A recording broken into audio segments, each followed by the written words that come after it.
అది నా వీసా కోసం కొంచెం డబ్బులు కావాలి. నువ్వు ఎలాగైనా సెట్ చేయగలిగితే నేను ఇక్కడి నుంచి పారిపోతా, పై చదువులకి వెళ్తా. ఎక్కడి నుంచి వస్తాయిరా కాసులు?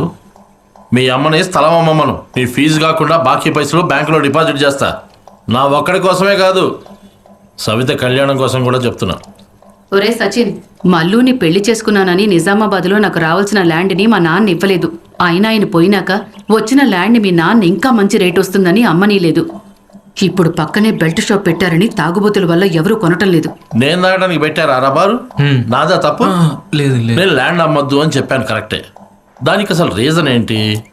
అదే చిట్ ఫండ్ పైసలు తీసుకుని పోయి గొర్రెలు కొనింది. అవి పిక్నిక్ వెళ్ళినట్టు వెళ్ళి పారిపోయినాయి. నేనారా అదంతా చేసింది? వద్దు వద్దు వద్దు, వదిలేసేయండి. నేను వేరే వాళ్ళని అడుగుతాను, లేదా బ్యాంక్కి కన్నం వేసుకుంటాను. నువ్వెక్కడికి పోతున్నావు? బ్యాంక్